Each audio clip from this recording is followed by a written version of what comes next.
Yeah. Okay, we'd like to spend a few minutes today talking about involving parents in interactive early literacy instruction. But before we begin actually talking about that, I'd like to give you a context as to what we're working in. Systematic and engaging early literacy, otherwise known as SEAL, is an early literacy approach that was developed by Dr. Barbara Collada. Literacy skills are purposefully organised and explicitly taught. The targets are organised in a specific order that's developmentally appropriate, and we tell our students what they're going to be learning, and we model for them, and so they have a good idea. There's no guesswork involved. It's engaging because there's lots of play involved.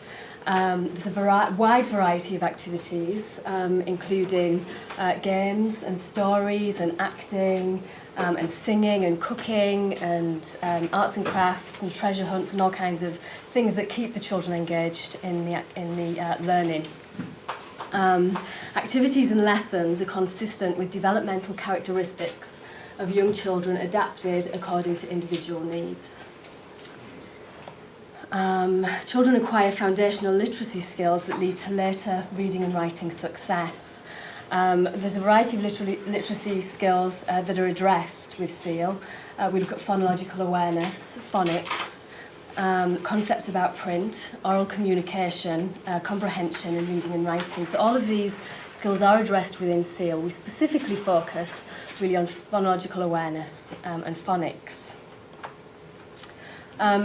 There's 5 SEAL principles, or 5 principles upon which SEAL instruction is based. The first one is meaningful instruction. We relate the activities and the learning to the students, and we choose activities that would be of interest to them. We involve them in the activities, give them experiences that they'll remember, and that will help them remember the learning that's taken place. The second principle is to keep the lessons engaging and motivating, and we do that through the play and through the wide variety of activities. The third principle is to make it systematic and explicit, which I already mentioned before. It's really important to tell the students what they're learning and exactly what they need to do throughout the activities. The fourth principle is intense exposure to targets. Throughout the activities, we're trying to repeatedly expose the students to the target that we're working on. And we do that through listening. So we, as a teacher, use the targets over and over again so that they can hear it. We encourage them to use the target over and over again by having them sing songs and take part in little chants and activities. And we then relate the target to the reading and writing, to the print. And the fifth principle is to have interactive and social conversations. It's really important to be listening to the students, to what they're saying, to validate what they're saying, and also to help them use the target more and to extend their knowledge. So that's what SEAL instruction is, basically. So now we've talked about that, I've given you an idea of what SEAL instruction looks like. Dr. Korth is going to talk about how we can involve parents in the interactive literacy instruction. So those SEAL principles that Beth talked about, we've been working with this in particularly kindergarten age level the last couple years. It's an intervention as well as a practice model that classroom teachers, kindergarten teachers would be engaged in and participating in their classroom. And these are different contexts which SEAL has been used on that level. When we look at involving parents, we wanted to look at involving them in the classroom setting on a small group center. So where they're coming in and doing small group activities, leading those small groups, working with them in that interactive, engaging, explicit type instruction with them, as well as seeing if we can help parents engage in those same principles at home with at-home literacy activities.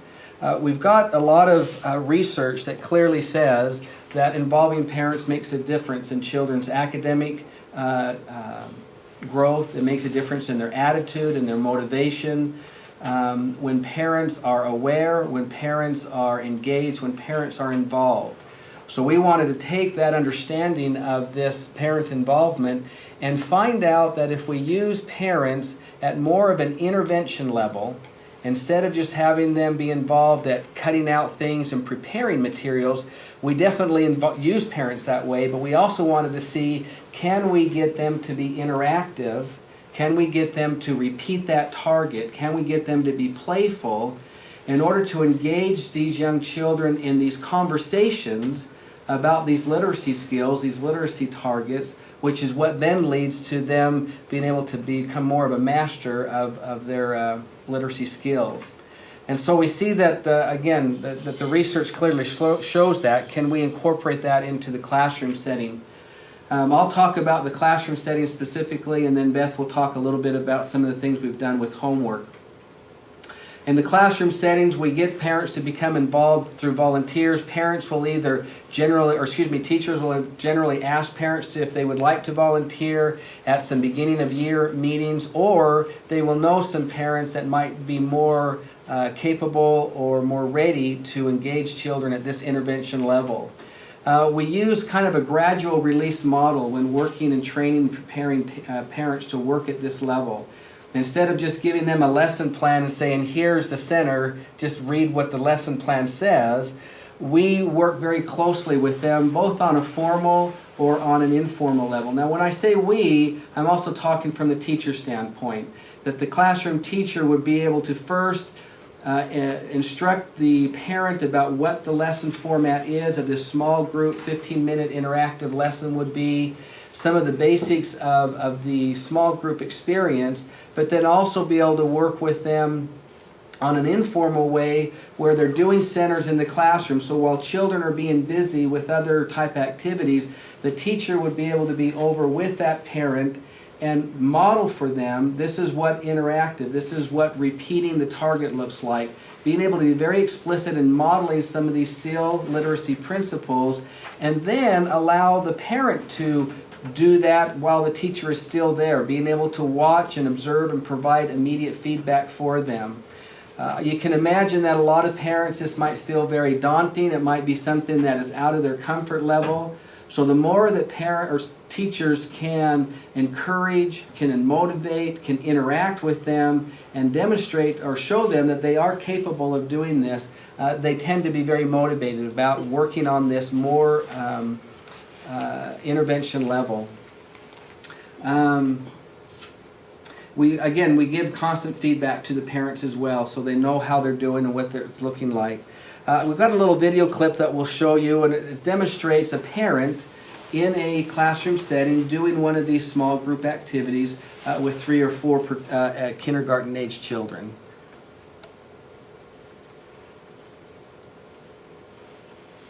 I have a friend, and guess what his name is? Craig. We're going to erase this. I'll make his name up here. We'll sound it out. His name, I use a capital because it's a name. Let's sound it out. What does a B say? Almost. Let's put all together. Bob. My friend's name is Bob. His name uses our O-B sound. Bob. And guess what Bob does? Craig. Guess what he does? Can anyone guess? I bet you can't guess. He has a job. He has a job, and his job, he turns a knob. Can everyone turn a knob? That is easy. I'll sing it, then you sing, and we'll all sing together. My name is Bob. My name is Bob. I have a job. I have a job. To turn a knob. To turn a knob. And make some glob. And make some glob. Now all together. My name is Bob. I have a turn a knob, small job. To turn a knob. Make some globs. That was kind of hard. Okay, you know what we're doing. I'm going to mix up these cards, and then I'm going to flash one at you. I'm going to show it to you. You've got to find your word in your glob and color it. Just the word that I flash at you. I'm going to hold it up. So the Bob's glob can be beautiful and colorful. Okay? This will be So first you've got to find this one. G. Don't color it yet, Sage. Find G, ob in the glob. G, ob.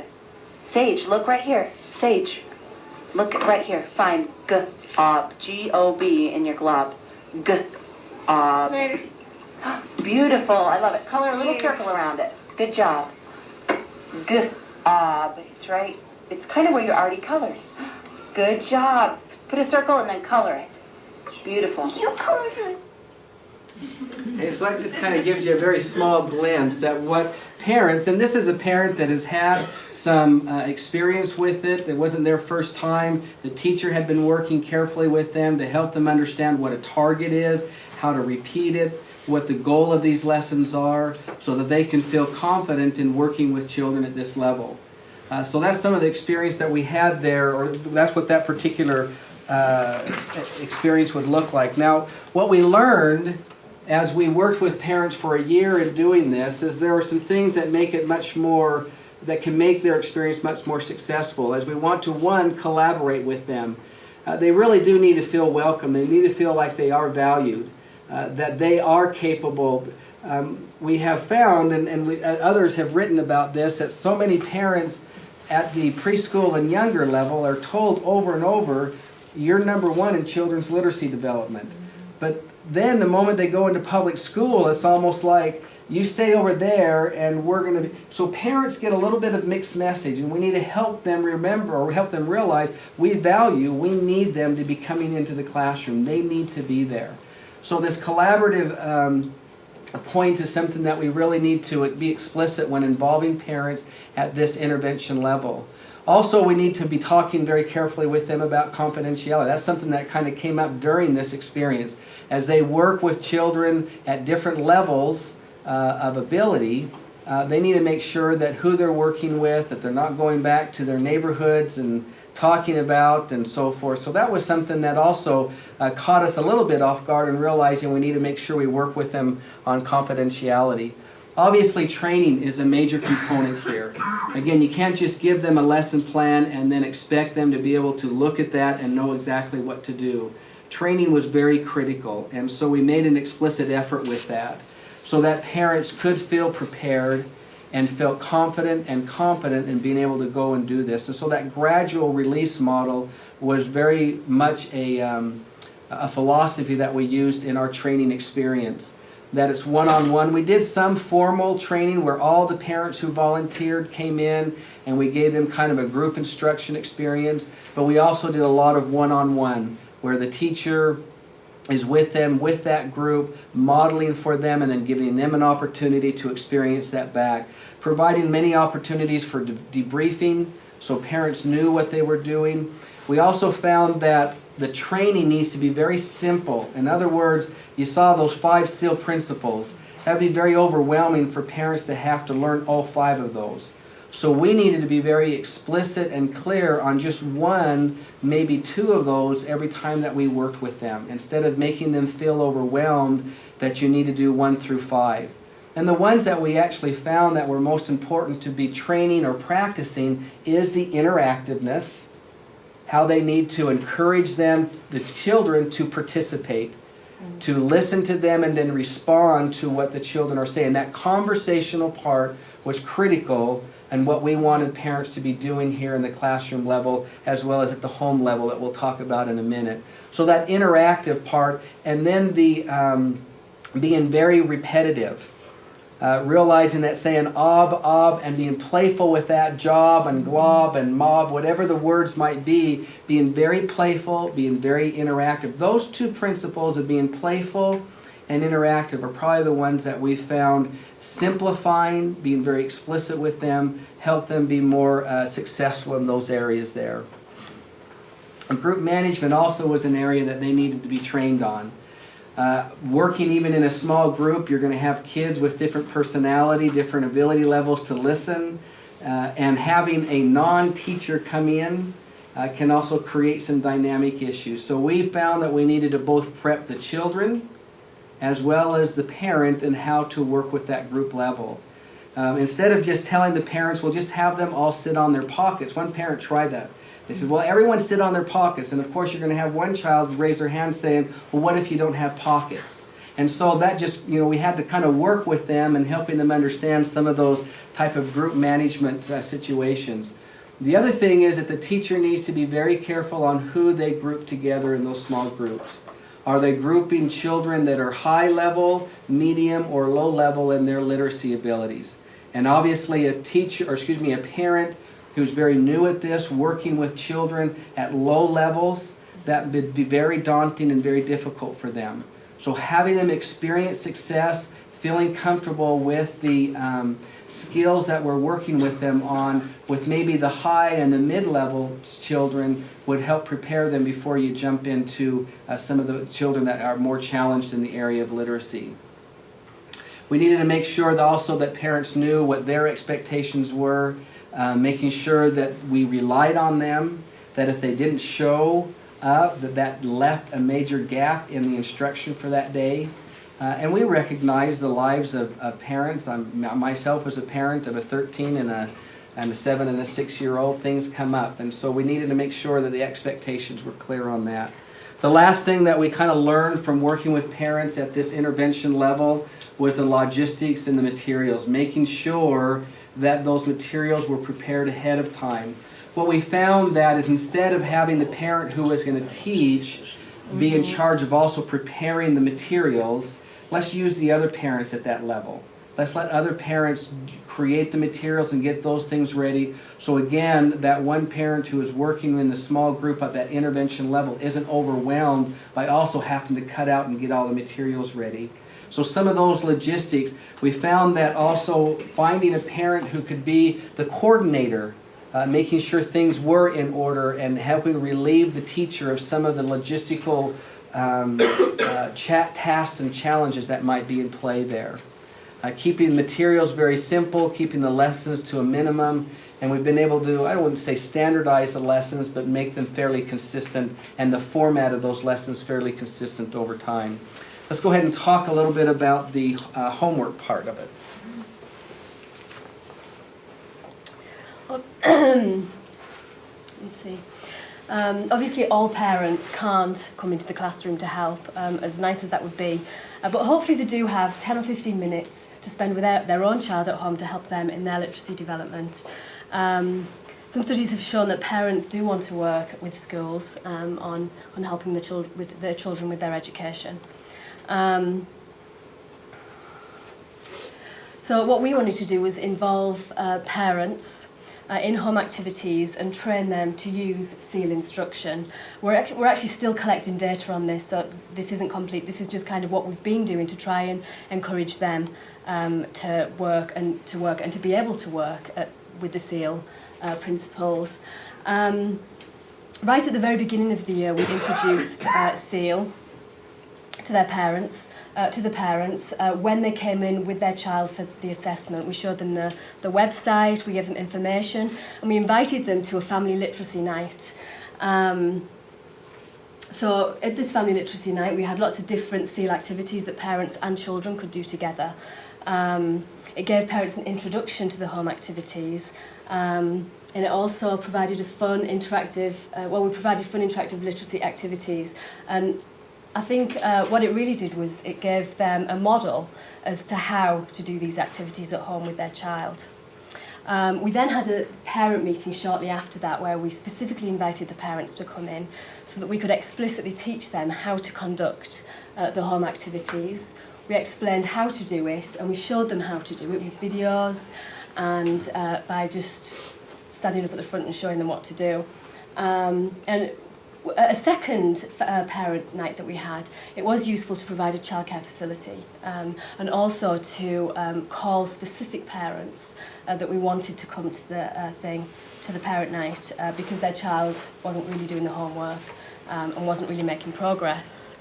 Every Friday we send home a Friday folder which has information on how to do the activities, and inside it has the activity. This particular one is for an activity called Stuck in Muck, and we have the instructions as to what to do, and we have some of the resources as to what they'll need. These are pictures of ducks with uck words on.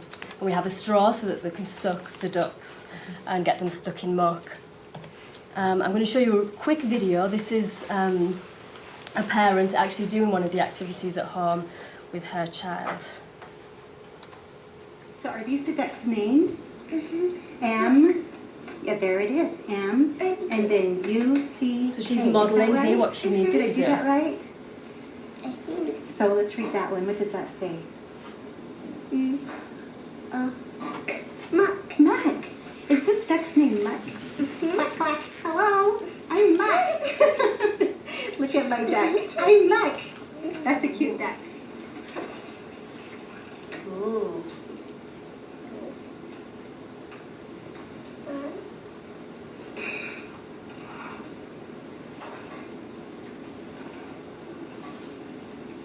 What does it say? Can you read it to me? Luck. Luck. I like that name, Luck the duck. Now what do we do?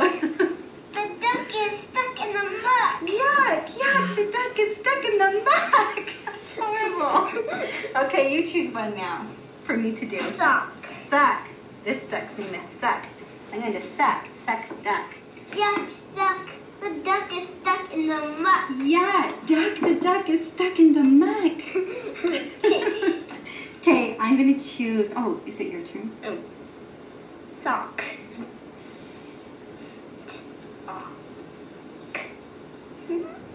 You're doing good. Stretch it out. Stuck. Stuck. Stuck the duck. Ready? And what's left? One more letter. Remember? Good job. And a period. Let's read it. So that was a parent there doing the home activity with a child, and I think she did a great job of being playful, of using the target over and over again, encouraging a child to read and to write. So yeah, obviously we're still collecting data for this, and Byron's going to talk And so about it. we won't spend more time on this just because of our time is up, but we are working on getting a little bit more data on how we can actually look at the interactive nature between parents and children, whether it's in the classroom setting or more specifically in the context at home. And so we do have some graduate students that are working with a Lena device that is used to record their conversation, and we can analyze that conversation with this particular software as well as transcribe it and look at, are they repeating, are they interactive, are they being playful, and there's ways that we can code for that. We want to be looking at which parents are participating, and this is one of the things that I think we're really need a lot more information on as to which ones and why which ones may or may not be participating, and how we can encourage them to be involved in this at this intervention level. So with that, we'll take any questions that you might have and anything that we can address at this point. Yes, ma'am. Yeah, you said something really important, that when you're collaborating with the parents at the very beginning, you try to create a welcoming environment. What did you do? Part of that was similar to what Beth mentioned, is these meetings that we would have. The family literacy night, actually, the family literacy night that we did was kind of a kickoff to the whole SEAL event. So that's one way that we help them see. The teachers, the first week of school also is assessment. And so when children come in to do assessments, teachers take opportunity to visit with the parents, to create that relationship with them, to be more engaging with them at that level as well. And then as the teachers get to know the parents, making phone calls or specifically asking, hey, I think you would really be great at doing this. I think you would really be successful at doing that. So those are some of the things that we did in order to help them feel welcome, that the door is wide open for them to come be part of their young kids' education. Any other questions at all? I just have a comment, and that's in terms of support. We obviously want playful practice, but when we first started doing it, the parents were so stingy with support because they just felt that the kids had to sound everything out. And I think that's the big thing about whether or not parents can be useful is whether or not they can super scaffold kids, because we'd obviously much rather have them provide too much support than not enough support. So can you comment anything about the observations that you've had with the range of abilities the parents have had in terms of their willingness or capacity to support their kids? Yeah, and I think in this video clip that we just saw there of the parent at home, some of those, of just simply repeating what the child said is definitely a skill that some parents wouldn't do. They would just say, yeah, that's right, and move on instead of taking opportunity to repeat back what the child said. Or even this parent saying, go ahead and, I think she said, extend it or stretch it out.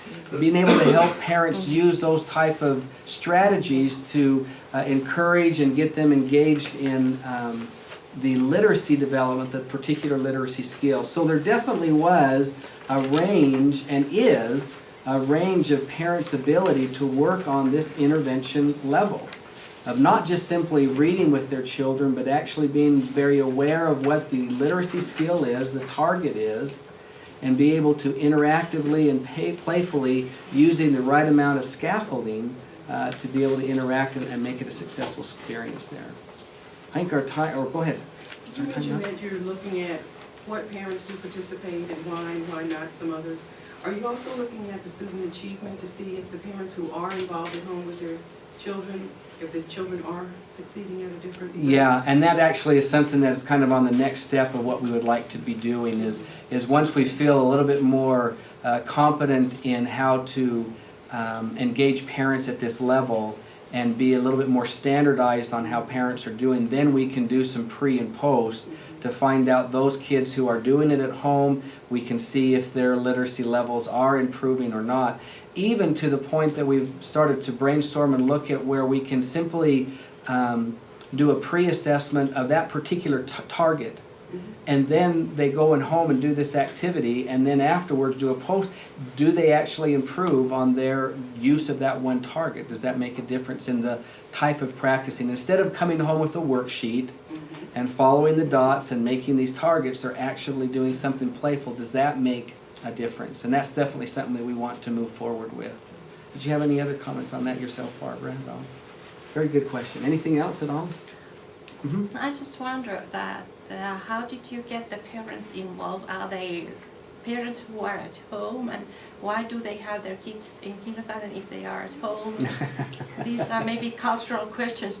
From my background, I ask this. Well, in the state of Utah, we have half-day kindergarten. In the United States, you have majority of states have full-day kindergarten. Some states have mandatory kindergarten, and they have to be going to kindergarten. Other is just parents know that if they want them to be ready for first grade, they need to be getting them into kindergarten there. And so you also need, and that's one of the challenges that we have, is looking at, just because parents might be at home, those are not just the ones that we're targeting. So parents who are working, how that they can be involved in the day-to-day interactions that they have with their kids as well. But it definitely, and also, one of the schools that we're working at right now has a high number of English language learners. So then you have parents who, they themselves aren't competent in English, and so how can we be working with the parents to be able to be engaging and repetitive in these particular target skills? So those are some things that we're exploring right now. Does that answer your question? Yes. Okay, very good. Okay. I was just going to say, in that regard, we're proponents of biliteracy, so that even if the child isn't in a dual language program, that if we can provide small group instruction in their native language, then those skills transfer. And so, and we've got activities in Spanish, and Spanish is our primary second language, or native language.